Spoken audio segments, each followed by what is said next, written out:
Karbala, ay Karbala, ay Karbala, ay Karbala. Yasir मुसलमान के प्यारे हैं हुसैन, चरखे नौए बशर के तारे हैं हुसैन। इंसान को बेदार तो हो लेने दो, हर कौम पुकारेगी हमारे हैं Hussain.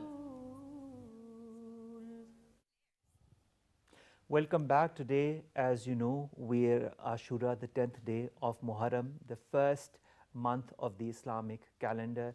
It is a day we need to understand, we need to revere, and we need to understand more and more and also inculcate the traditions and the philosophy of what it stands for and the sacrifices that Hazrat Imam Hussain Raziyallahu Ta'ala Anhu made at that time along with his 72 family members. I'll quote the words of Maulana Muhammad Ali Jauhar, who said, "In the murder of Hussein lies the death of Yazid, for Islam resurrects after every Karbala." In the second half of this special transmission, we've been joined by two other very eminent guests. Let me introduce them to you one by one. We'll try to understand more of what Hussainiyat stands for, of what social injustice he stood for, of whether what principles he inculcated at that time still reverberate with the Muslims of this generation. Our first guest is Professor Dr. Anis Ahmad. You're a religious scholar and a very revered one at that. Thank you very much, Dr. Saab, to have come here. You're also the Vice Chancellor of the University. Our second guest is Professor Dr. Ziaul Haq. You're the DG of the Islamic Research Institute. Dr. Saab, thank you very much to have joined us as well. Let's begin with Anisa. Anisa, we in the first half of this transmission tonight talked about the philosophy of Hussainiyat, the sacrifice that Hazrat Imam Hussain made along with his family members to make people understand the core values that he stood for when he stood against injustice, when he stood against cruelty, when he stood against wrong political principles of that time. When we go through this whole month of Muharram every year, first 10 days or the first 30 days or even beyond that, whether we fast or we don't, whether we stay silent or we don't, whether we pray or we don't, have we really imbibed, inculcated through the generations of what Hazrat Imam Hussain stood for so many years ago? Thank you very much. I think like many other communities of the world, we Muslims have become a victim of ritualization, and you will find that there is hardly one world religion where there are no certain festivals which become central activity of those faiths. They make long pilgrimages, they travel thousands of miles, they paint their bodies, they do all kind of rituals. But what you said in the beginning quite often is missed in all those celebrations and festivities. Same with us. We for 10 days mourn and do not like to have a word of music on our so-called very enlightened liberal media. But after those 10 days, we believe all that music which is haram becomes halal. Similarly, in these 10 days, we believe that we must have seriousness and do acts of charity, start giving people fresh drinks on streets, give them water, give them food. But after 10 days, as if it was a kind of 10 days vacation to enjoy people with some water and food, but then no more for that vacation. So we have made it a festival. The word you used in the beginning was, what is its philosophy? I think several issues can be raised. To begin with, I believe that Imam Hussain, when he felt that there is a move towards a departure from the well authentic Islamic concept of a state, he felt that there is a departure taking place, and it might lead to ultimate separation between state and religion. The Roman, the Greek, and most of the world even today, they feel proud on this separation. Imam Sahib felt that if what took place in the form of Yazid's succession to throne is allowed, then we'll end up ultimately in two poles, a pole of spirituality and a pole of secularity, which is contrary against Islamic basic principle. Islam claims its Deenul Haq. Islam claims its one integrated whole, and he felt it. Secondly, he felt that if on this occasion we don't check this transition from the Khilafah structure of a state to a monarchical state, then he will be failing in his responsibility. It's difficult to understand for us today, but what I also want to understand is, why is it difficult for us to understand? Yeah, because I and you and most of the people are born in a cultural tradition. In our cultural tradition, whether we are in the so-called Muslim world or West, certain things come to us in our blood. Among those is, this is my deen, this is my dunya. This is secular, this is religious. True. Islam does not accept it. Islam means, Tawheed means, all space has to be controlled by Allah subhanahu wa ta'ala's will and desire. There is no space which is secular, no space sacred. A hadith sahih says, Allah has made this whole earth masjid for you. That means there is no such thing as parliament for making false promises and masjid for making long prayers. No such thing. Islam doesn't want. So I was saying that first threat which he felt was, this will take place. Secondly, he felt that if at this point there is no speak up, then who will speak up? The point was not that with Yazid people stopped making prayer, stop making Hajj, stop paying zakat, stop giving people food to eat. No, all these things were there. Then what was missing? What was missing was the core of state was being shaken. State Islam was founded on the principle of Khilafah or Imama. Khilafah or Imama means that office which enjoys public vote, therefore popular election, which enjoys personal status as muttaqi person, taqwa, which enjoys trust or amana, which enjoys scholarship in Islam. Because a head of a state, of Islamic state, if he does not know whether the Quran has 30 paras or 40 paras, how can that person be called a responsible authority in a state? Similarly, the person, whoever is going to, or this system that is going to work, should be accountable based on shura. On the other hand, if you move to monarchy or hereditary succession, whether it is in political realm or spiritual realm, no difference. Again, my point might strike some people. What I am saying is, hereditary principle in the so-called secularity as well as spirituality has no place, because prophets have no successors in prophethood and khulafa have no successor in political realm. They are independent. Abu Bakr, Umar, Usman, not kith and kin, but they are independent persons in their own right.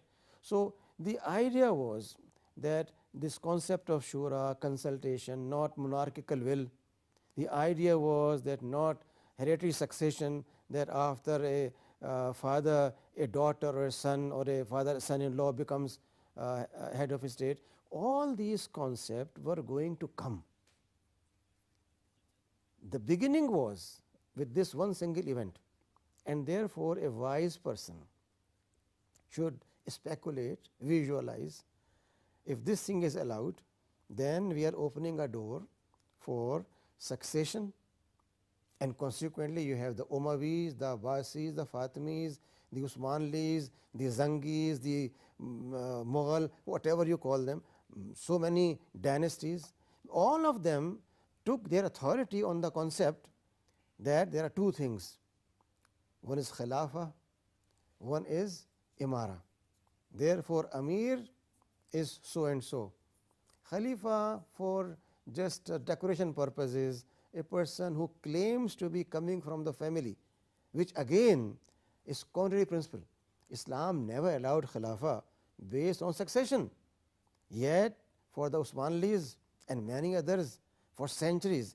What I am saying is that our history needs to be looked critically. All right. We have been either possessed by a feeling of emotional attachment manifested in festivities, or complete negation of basic Islamic principles on which Islam was established by the Prophet, peace be upon him, and on which Khulafa Rashidun, Hazrat Ali, Hazrat Usman, Hazrat Umar, Hazrat Abu Bakr, all of them, they all practiced that. When Hazrat Ali was on his deathbed, and people came and said, "Sir, do you allow us to take Hassan as your successor?" His answer was, "I cannot do that, go to masjid, let people elect a person." And that decision of the people is very important. If they so decide, that is how this should happen. I mean, there are a lot of different aspects to it all. There's a lot of different aspects to what also Karbala stood for at that time and stands for even now. How much do we understand, sir, in today's days and time, Professor Ziaul Haq Sahab, the importance of Karbala in Islam? As Professor Anis Sahab has elaborated, actually this event, it has various dimensions. It has historical dimensions, it has political dimensions, and of course it has religious dimensions. Today, what happened in the history, it has gone. Now the issue is, what is for us today that historical event? That historical event for today has many challenges as well as opportunities. First of all, I would like to mention few opportunities. The struggle of Imam Hussain and his family and his companions, it was to stand for the constitutionalism, to stand for the core values that were established by Prophet Muhammad sallallahu alaihi wasallam and his rightly guided caliphs. So he and his companion and his family, they had not any difficulty or any challenge in their personal life. They were offered to live a peaceful but prosperous life, but they decided to stand because it was their responsibility that we should stand for the core values and for the constitutionalism that was established during the period of Prophet sallallahu alaihi wasallam and rightly guided caliph. So if they would have not standed, then there might have been opportunism always in the Muslim world. So their stand was actually lesson for us that we have to stand to protect the core values, and we have not let opportunism to be promoted in the society. Because if opportunism is promoted in the society, then no one will ready for sacrificing to the core values. And we have to protect the core values, we have to protect the norms, and we have to protect our identity, even if we have to sacrifice. The Islamic tradition of sacrification for a noble cause is emerging from this historical event. And this is continue. This, I can say, any opportunity that is emerging from that historical event. This is another question, whether our actions are today in accordance with that or not. And Or Professor whether we Dr. do understand what all of that has stood for. Yeah, and another thing is that there are many challenges that emerge from that. We have to think, if this event was not in our history, how much we would have been united, and how much different Muslim world have been today. First of all, we need to learn that sectarianism, divide, and oppression, that is rooted the division from that event. It shouldn't be removed. It should be deleted from our past, from our present culture. We have to reconstruct our culture on the basis of the core values against this revolution was, this struggle was. And secondly, as Professor Dr. Ahmad has mentioned, it is not a celebrated celebration. It should be a lesson that should be learned. Now, if on this month, particularly on the events that were there, if we are going to promote further sectarianism in our society, further divide in our society, then it means that we have not learned anything from that event. I think we needed to learn from the event, and the learning is that divide will be dangerous for the society, for the nation, and for the country. Pakistan is facing a lot of challenges presently, and we can come out from these challenges if we are united. If we will continue to divide, then this division will detach us not only from our core values, but it will weaken us, and the future of the nation would not be safe. So therefore, it is important for us that we should today we should commit ourselves that we will not further divide our nation, but we will move towards the unity of the nation, and differences needed to be changed into diversity. I mean, it goes beyond the nation, I feel, Zahulak Sahib. It goes beyond even a certain country or beyond a region. It is the whole ummah. It is not only the whole Muslim ummah, but it is the whole humanity in general. And Hussainiyat, or what Hazrat Imam Hussain taught us through his ultimate sacrifice, through how his family sacrificed, of course, the cries of Zainab, the cries of Ruqayya, the blood of Hussain. This is not just, there is not just one element or one side to it. It is multidimensional. There are so many different elements that we need to decipher, that we need to understand, that we need to properly go through and inculcate this in our own lives, because until and unless we do not do so, we will always remain segregated. This is what my general point is. Your point of view is well taken. I agree with you, but I am talking about the perspective of Pakistan. All right. Because just before the start of Moharram, we invited the leading ulama from all schools of thought in our university.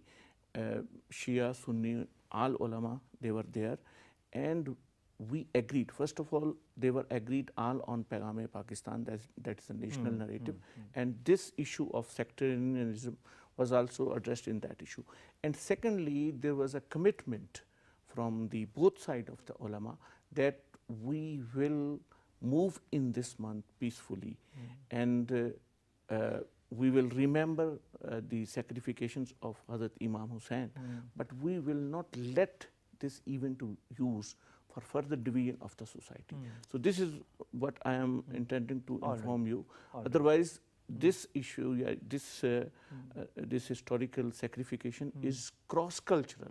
That is true. Even it is global. honored by global, other but faiths. it needs to be understood globally as well. Dr. Anis, the journey from Makkah to Kufa, what happened in Karbala, all the sacrifices, the people not allowed to even drink water, denied water, and then ultimately they die, children dying, and despite that, Hazrat Imam Hussain stood for his principles, stood for his integrity, stood for all that he wanted to portray to people who were around him, people who would ultimately get to know, and also the future generations. It was not a message just for people of that era. This was and still is a message for people of this era and for our future generations as well. When we I wouldn't say rejoice or celebrate, when we mourn these 10 days of Muharram, and then we forget what they stood for, as we do go through the 1 month of Ramzan, and after that we have 11 months where most of us do not follow the basic principles of Islam. What needs to be done, sir, in your point of view, for people to really understand the core principles of what Hazrat Imam Hussain stood for? Yeah, Jazakallah. You see, three things very simple. First, I think we have to look into our education system, where we have to introduce that subject matter which creates not only love and respect for the Prophet, for his ashab, for those who are luminaries who sacrifice their lives, but at the same time we need to come out of symbols. Things have become symbolic. That is not so true beyond and very relevant. Not beyond that. Which means if Hazrat Hussain and his family faced such hardships which are very much depressing for anyone, then do we have presently any concern for resource of water to be used properly and provided to people in our own country? What kind of water they are using? Dusty, muddy, full of microbes. Then symbol of tyranny, not one, many. What are we doing against them? The event was used very correctly by Imam Khomeini when he created the replaying, or Karbala as he called it, in the whole struggle against Shah. Shah was presented as symbol of tyranny, and those who call themselves young Iranians, they thought that they are liberators from that tyranny, and very well received by people. But today, don't we have tyrants who are trying to tear up the Muslim world? Tyrants who are trying to divide us? Tyrants who are thinking to create all those idols of sectarianism towards which Dr. Zia pointed out. What was done by a so-called unipolar power in Iraq when it tried to bring a clash between the Shia and Sunni population of Iraq? And what's happening today? If there are today some countries of the world supporting those fighters who claim to belong to one sect or the other, then this has to be addressed. Unfortunately, because of our sensitivities, we believe that media should play a neutral role. Ulama should just come in conferences, pass resolution, sign agreement, join their hands and have a photograph session, not beyond that. I think we have to address our history critically and try to find out what are the points that bring us together. Among those is Imam Hussein's sacrifice and conduct. Among those is Hazrat Ali's decisions he took place during his regime rule. Rawaz Qalaji, a very famous faqih and scholar, I have known him personally, has volumes of fiqh literature in which he has tried to collect all fatwa of Imam Ali, of Imam Abu Bakr, Umar, Abdullah ibn Masud, and so on and so forth. If you compare those, you will find that decision made by Hazrat Umar and Ali are no different at all. Yet we think that one is leader of one group, other of the other. This should be addressed publicly, frankly. Why these biases? I am not aware of any so-called Sunni in the Muslim world who does not respect as much Hazrat Hussain as our Shia brothers do. But why we assume it's their time? They should be given projection. They should come and talk, and not Sunni scholars. It is the projection of all It communities, is, all sects. it is a common cause. Yet, as he was saying, we have built it into sectarianism. Even his personality has become sectarian. Though it is never. Hazrat Ali is not a hero of one group or the other. He is hero of all Muslims. Same Hazrat Umar and Usman and Abu Bakr. We don't differentiate. Therefore, what needs to be done is through educational process, equal emphasis, without any biased views, and coming up with history which is above any sectarian approaches. Even our history is written with human perspectives, and we cannot avoid that. But today we are in a better position. We can put all of them in front of us and see where they have some biases which need to be corrected with the other sources of. Secondly, I believe that media has to play an important role. Media should bring Highlight concept of harmony. When Qaid-e-Azam was asked, "Sir, are you Shia or Sunni?" His answer was, "I am Muslim." And that means the father of nation wanted this country to be united on one single faith, Islam, irrespective of whether a person is Shia or Sunni. This aspect has to be inculcated from home, from education, from media. At the same time, I believe that we have to rewrite our history, and rewrite that with very responsible attitude, not coloring with political affiliations or with secularism, but looking into the interests of Ummah. In that respect, our Muhaddisun have a remarkable tradition that they even mention a report which in their criteria is slightly less acceptable, but they do it at the same time put a note. Based on this criteria, this thing is that level. I think this is the historical approach we must take. Does not mean deny reports which may be exaggerated, put them there, have a benchmark, indicate indeed this took place, but this much is superfluous, this much is the core. That makes history scientific, impartial and rational, and that's what we need. That is very important. Now, you're part, Professor Zaulak Sahab, of the Islamic Research Institute. We talked about Peham-e-Pakistan. That was also a very important coming together of the different scholars of different sects and agreeing on different facets of the religion and agreeing on the basic principles that Islam stands for. Hazrat Imam Hussain also stood for the very same principles that Islam stood for.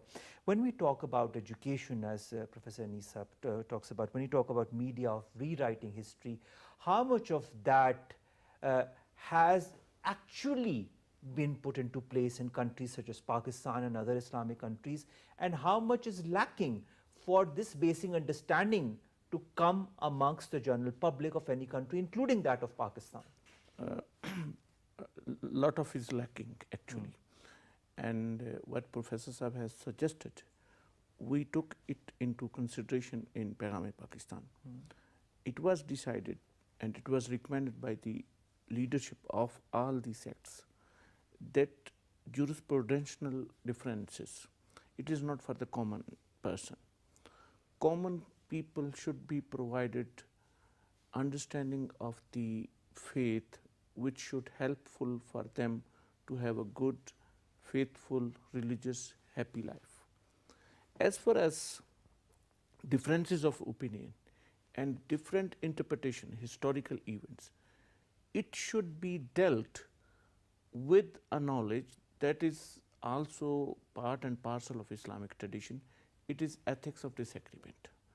Unfortunately, we are promoting presently differences without teaching ethics of disagreement. Ethics of disagreement that are part of Islamic tradition are nowhere in our curriculum.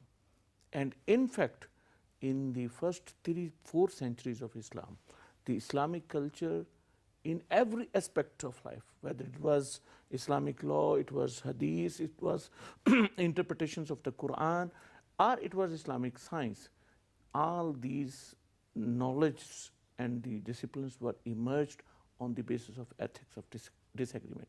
And core value of these ethics of disagreement is the tolerance, respect for others' opinion. They were listening others' opinion and they were giving their own opinion.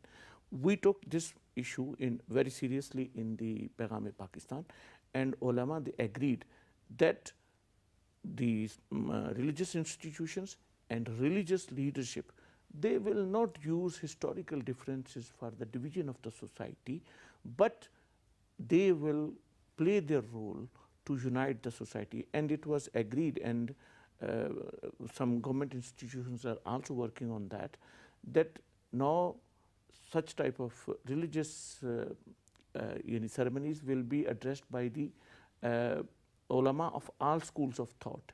And Shia ulama, they assured the religious leadership of Pakistan that we will take care of all the majalis, and there would not be any hate speech during the majalis.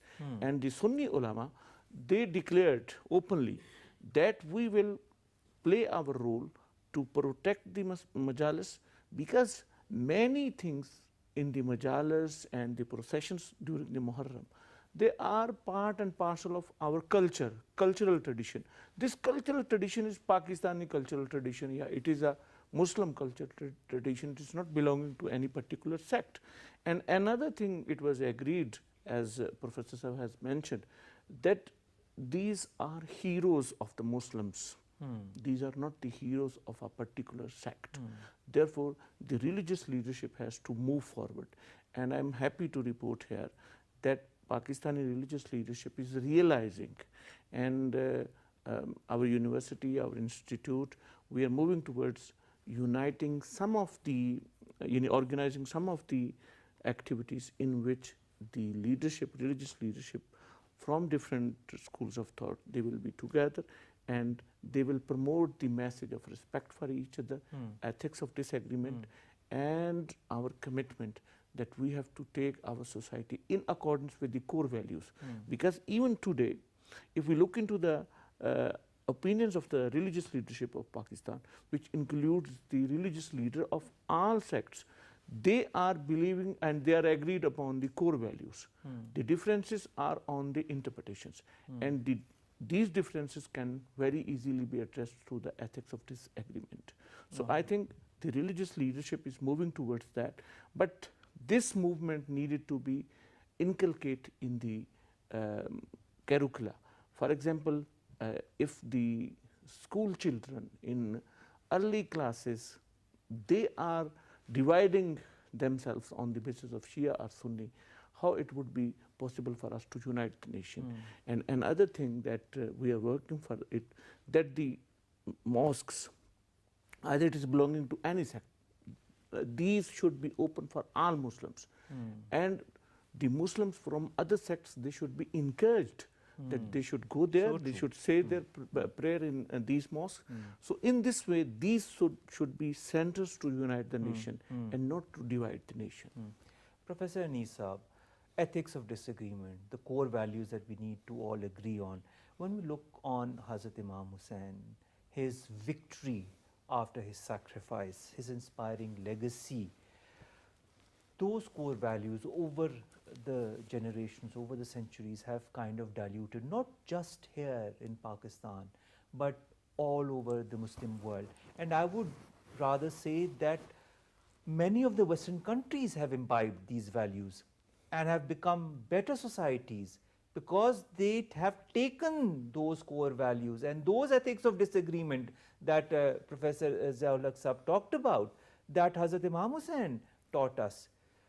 Have we as a Islamic community as the Muslim Ummah become so insensitive to what people like our holy Prophet Huzur Sallallahu Alaihi Wasallam or Hazrat Imam Hussain taught us? You see, again the problem is we have confined certain religious concepts to specific domains. I mentioned earlier that Imam Sahib was very much concerned about this shift of political structure from Khilafat to a kind of monarchy, which means that ultimately there will be no room for shura. Adabul Ikhtilaf is a result of this Islamic principle given by the Quran. Shura means that you have an issue. On that issue you want to bring a group of people who are well aware of its various dimensions, but none of them is aware of all dimensions. Therefore, each one should make his input and disagree on the other viewpoint till they develop a consensus. Therefore, the Quran says, وَشَاوِرْهُمْ فِي الْأَمْرِ فَإِذَا عَزَمْتَ فَتَوَكَّلْ عَلَى اللَّهِ. This Azmul Umur, the ayah which makes very clear is, Azmul Umur is possible only when you have debated, discussed, deliberated, shouted on each other so many times, but ultimately cool down and agree this is what you should be doing. This is the meaning of Adab Ikhtilaf, that you develop institutional framework. Now tell me, do you have a home in Pakistan or in Afghanistan or in Malaysia where they ever sit together and discuss as family, what should we eat today? Where should we go for a vacation? Should we go and purchase a farm? Should we make a home somewhere? What should be the education career of X, Y or Z? If you do not have right from the family concept of shura, do you think by putting in Pakistan's constitution parliament in parentheses means shura? You can have shura. You will have professional opposition, not shura. Right? What we have today in all countries, including the West, you mentioned about the West, West too does not have simply our values. No, they have polluted their values, mixed those values with their own culture. All right. Nevertheless, what you said carries some truth also, that normally a person educated in a Western university in America or anywhere else will have more patience in listening to views of the other person. While those who are our products of Pakistani universities, politicians or anyone, even on your TV screens, when you have 2 adults, 3 adults sitting as resource persons, they never have the patience to allow other person to complete. Before the person has made his point, they pitch in and speak loudly and try to prevail, and till the anchor person ultimately intervenes, please, please, please, then they cool down. This culture has to go. This means we have no tolerance, zero tolerance. And this tolerance has to come first from home, then from education institutions. How many teachers in their classroom have patience to listen to question of the student or even allowed to raise a question? How many? I can count on fingers perhaps. Exactly, that's a very small amount. And consequently, those students you produce, they will have same character. When they become a district commissioner or become a Supreme Court Chief Justice or become whatever, they will never listen to others. Where does this dilution of principles emanate from? From home, from education institution and from the culture. We have distorted our culture. Our culture was not what is known as Indian culture today. We were never Indians. We were from day one Muslims. It was Islamic culture in India, not Indian Muslim culture. Unfortunately, the spread of Western ideas in our society during the period of colonization continues. We are not yet decolonized. We speak English, we think in English, we dress like English, we do everything. Unless we come out of that, we cannot call ourselves liberated. But Professor Saab, isn't that just the case of a country like ours? It's the case of so many other countries as well. Have we forgotten those core values? Have we forgotten those sacrifices that leaders such as Hazrat Imam Hussain fought for? You see, it is very natural if Muslims all over the world take the Quran as a piece of literature, very respectful, to be perfumed and put in a velvet cover and kept in a place but never read. Then from where we will have values? Our core values come from the Quran, from Sirah. And if these two sources are not introduced to students, in family, in society, and media, we have a 5% or 2.5% time for religious talks, where we look for a quota system. The speaker must be from this sect, others should be from another sect, third from third sect. All right. And then we say, Alhamdulillah, Islam is okay. No, Islam cannot be okay like that. Islam means core values in the Quran and Sunnah, which are values of every human being actually. Exactly. And those should be That is why elaborated. That is why, Professor Saab, so many people embraced Islam at a certain period of time because they were enchanted by these core values that Let Islam me give taught. you a concrete example. A Hindu scholar, I liked him very much, read him all my life. He became Muslim, and he said that one of the reasons was when I read that the Prophet, peace be upon him, used to clean his teeth and didn't use miswak so frequently. I thought a religion which is so concerned about such small thing has to be true religion. And that led him to think that he should become a Muslim. He was a Hindu but became a Muslim. His name was Malik Ram. All right, that's good. Finally, Professor Ziaul Haq Saab, you've worked so much on bringing the societies together, bringing different sects together. Peham-e Pakistan is one step in that direction.